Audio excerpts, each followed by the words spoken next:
Hi movie lovers. ఈ రోజు ఒక కొత్త వెబ్ సిరీస్ రివ్యూతో మీ ముందుకు వచ్చాను. అదే 'సత్యది నైనా మర్డర్ కేస్'. టోటల్ 6 ఎపిసోడ్స్ తో ఈచ్ ఎపిసోడ్ 30-42 మినిట్స్ డ్యూరేషన్ తో ఉండి క్రైమ్ థ్రిల్లర్ జానర్ లో వచ్చిన ఈ వెబ్ సిరీస్ చూశాక నచ్చింది గైస్. ఇక ఇది జియో హాట్‌స్టార్ లో స్ట్రీమింగ్ అవుతుంది. స్టోరీలోకి వెళ్తే సిరీస్ ఓపెనింగ్ ఒక పొలిటీషియన్ క్యాంపెయిన్ కారులో ఒక టీనేజ్ అమ్మాయి డెడ్ బాడీ దొరకడంతో సిరీస్ స్టార్ట్ అవుతుంది. తనే నైనా. తను ఒక మిడిల్ క్లాస్ ఫ్యామిలీ అమ్మాయి. ఎడ్యుకేషన్ లో టాపర్. తనని రేప్ చేసి మర్డర్ చేశారని ఫోరెన్సిక్ రిపోర్ట్ లో వస్తుంది. కానీ ఆ డెడ్ బాడీ ఒక క్వారీ లోయలో వాటర్ లో దొరకడం వల్ల ఎవిడెన్స్ పూర్తిగా డిస్ట్రాయ్ అవడం వల్ల ఇన్వెస్టిగేషన్ చేయడానికి ముంబై పోలీసులకు ఒక ఛాలెంజ్ గా మారుతుంది. ఈ కేసుని ముంబై నుంచి ట్రాన్స్ఫర్ పెట్టుకున్న ఏసీపీ సంయుత దాస్ ఓంకానా సేన్ శర్మకి అదే రోజు లాస్ట్ వర్కింగ్ డే అవ్వడం. ఈ కేసు టేకప్ చేయమని 1 వీక్ లో కేసు క్లోజ్ చేయమని పై నుంచి ఆర్డర్ రావడంతో టేకప్ చేస్తుంది. ఇన్వెస్టిగేషన్ ప్రాసెస్ మొదలు పెడుతుంది. అసలు ఆ అమ్మాయిని ఎవరు చంపారు అన్న దాని మీద స్టోరీ వెళ్తుంది. ప్లస్ పాయింట్ చూస్తే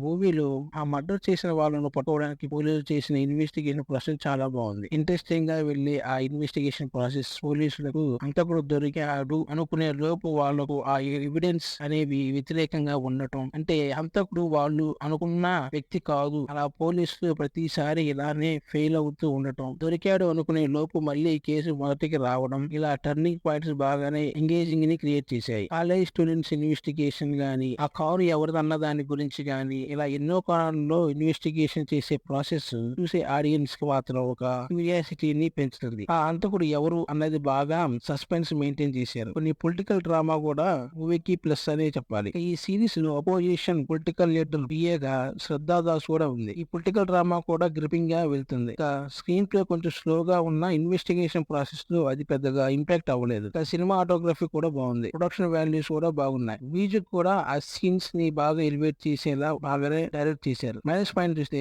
పెద్దగా ఏమీ లేవు, కానీ ఏదైతే నైనా మర్డర్ కేసు ఉందో అది సీజన్ 1 లో క్లోజ్ అవ్వదు. ఇదే కేసుని సీజన్ 2 లో కూడా కంటిన్యూ అవుతుంది. దేనికంటే ఆ హంతకుడు ఎవరన్నది సీజన్ 1 లో చూపించడం, అంటే కేసు క్లోజ్ అవ్వలేదు. ఈ కేసు క్లోజ్ చేసి సీజన్ 2 లో కేసు అని చెప్పి ఉంటే బాగుండేది అనిపించింది నాకైతే. అంటే మళ్ళీ సీజన్ 2 వరకు వెయిట్ చేయాలి సీజన్ 1 లో ఎవరు మర్డర్ చేశారు అన్న విషయం గురించి. స్క్రీన్ ప్లే స్లోగా ఉంటుంది. మూవీలో ఎక్కువ క్యారెక్టర్స్ ఇన్వాల్వ్మెంట్ ఉండదు. చాలా తక్కువ క్యారెక్టర్స్ మాత్రమే ఉండటం కన్ఫ్యూజన్ లేకుండా ఉంటుంది. ఇక ఫైనల్ గా ఈ మూవీ ఒక 3 ని ఇస్తుంది. రేటింగ్ 3.9/5. Thanks for watching.